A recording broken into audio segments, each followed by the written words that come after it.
নমস্কাৰ মই ডক্টৰ ৰজি দন্ত বিশেষজ্ঞ আৰু আপোনালোক সকলোকে মোৰ চেনেলৰ অন্য এটি ভিডিঅ'লৈ স্বাগতম জনাইছো। আজিৰ ভিডিঅ'টো তেওঁলোকৰ বাবে যি সকল লোকে আৰ্টিফিশিয়াল দাঁত নকলি দাঁত লগাব বিচাৰিছে তেওঁলোকৰ বাবে কি কি অপচন আছে সেই সকলোবিলাকৰ বিষয়ে মই আজি আপোনালোকৰ আগত বিতংকৈ আলোচনা কৰিবলৈ গৈ আছো। যদিহে আপোনালোকৰ মুখত এটা দাঁত নাই নাইবা দুটা তিনিটা দাঁত নাই নাইবা আপোনাৰ এটাও দাঁত নাই তেতিয়াহলে আপুনি কি কি ট্ৰিটমেন্ট কৰিব পাৰিব তাৰ এই বিষয়ে মই বিতংকৈ আলোচনা কৰিম। গতিকে জানিব বিচাৰে যদি ভিডিঅ'টো স্কিপ নকৰাকৈ শেষলৈকে চাই থাকিব।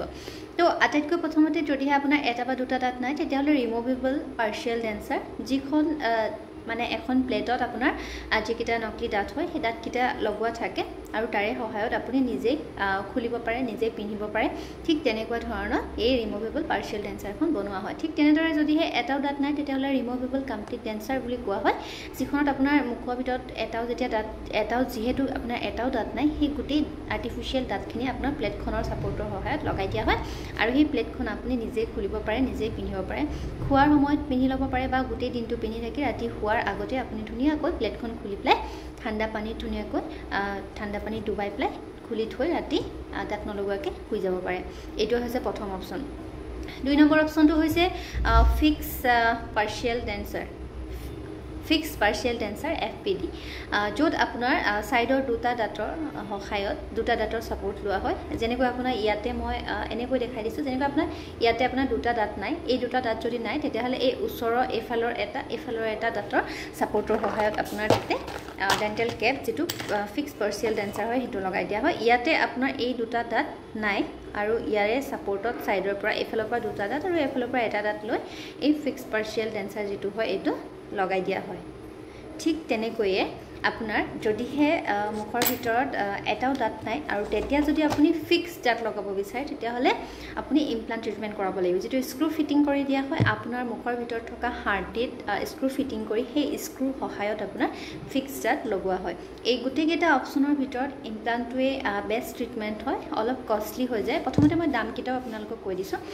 বহুতে মোক সুধি থাকে যে অপশ্যনকেইটা কৈ দিলে বাইদেউ দামকেইটাও কৈ দিয়ক।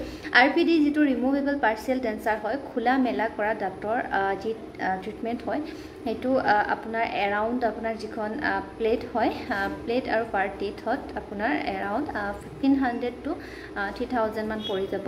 তাতে আপোনাৰ দুটা টাইপৰ আছে, এটা ফ্লেক্সিবল এটা হাৰ্ড হয়। ফ্লেক্সিবলটো অলপ কষ্টলি হয়। এৰাউণ্ড আপোনাৰ এটা দুটা দাঁত যদি থাকে তেতিয়াহ'লে 4-5,000ৰ ভিতৰত আপোনাৰ ৰেডি হৈ যাব। আপুনি ধুনীয়াকৈ নিজেই পিন্ধিব পাৰিব নিজেই খুলিব পাৰিব।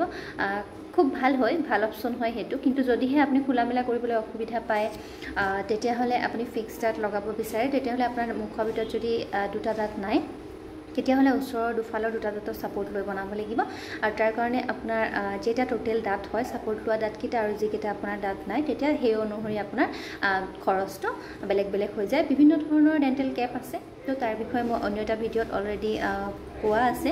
তো মই একদম ল' ৰেঞ্জৰ যিটো ডেণ্টেল কেপ হয় তাৰ বিষয়ে কৈ দিছোঁ। এৰাউণ্ড 2500 to 4000ৰ ভিতৰত।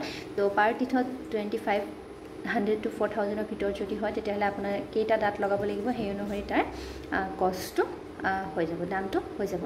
তাৰপিছত যদিহে আপুনি ইমপ্লান্ট ট্ৰিটমেণ্ট কৰিব বিচাৰে তেতিয়াহ'লে পাৰ ইমপ্লান্ট উইথ কেপ ইমপ্লান্টৰ লগতে আপোনাৰ যিটো নকলি দাঁত হয় সেইটো আপুনি যদি এড কৰি লয় তেতিয়া এৰাউণ্ড আপোনাৰ 25,000ৰ পৰা 40,000 আপোনাৰ পাৰ টিথ পৰিব। কোৱালিটি হিচাপত এৰাউণ্ড 25ৰ পৰা ষ্টাৰ্ট হয়, এৰাউণ্ড 40,000 বা 40-50,000ৰ ভিতৰত আপোনাৰ যিটো ইমপ্লান্ট হয় ইমপ্লান্টৰ কষ্টটো পৰে আৰু সেই অনুসৰি আপোনাৰ ট্ৰিটমেণ্টটো কৰা হয়। যদিহে গোটেই ফিক্স দাঁতখিনি আপুনি লগাব বিচাৰে, গোটেই দাঁতখিনি এটাও যদিহে আপোনাৰ দাঁত নাই তেতিয়া যদি আপুনি ফিক্স দাঁত লগাব বিচাৰে তেতিয়াহ'লে ইমপ্লান্ট ছাপৰ্টেড ডেঞ্চাৰ বুলি যিটো কোৱা হয় ইমপ্লান্ট ফিক্স কৰি লগোৱা হ'ব। তাৰ পাছত আপোনাৰ তাৰ ওপৰত যিটো কমপ্লিট ডেঞ্চাৰ হয় সেই ইমপ্লান্টৰ ছাপৰ্টত ধুনীয়াকৈ লগাই দিয়া হ'ব, যিটো আপোনাৰ ফিক্স কমপ্লিট ডেঞ্চাৰ বুলি কোৱা হয় বা ইমপ্লান্ট ছাপৰ্টেড ডেঞ্চাৰ বুলিও কোৱা হয়। সেইটো আপুনি নিজে খোলা মেলা কৰিব নোৱাৰে, ইমপ্লান্টৰ সহায়ত পূৰা ফিটিং কৰি দিয়া হ'ব আৰু যদি ইন ফিউচাৰ কিবা প্ৰব্লেম দিয়ে তেতিয়াহ'লে আপোনাৰ ডক্টৰেহে খুলি মেলি ঠিক কৰিব পাৰিব।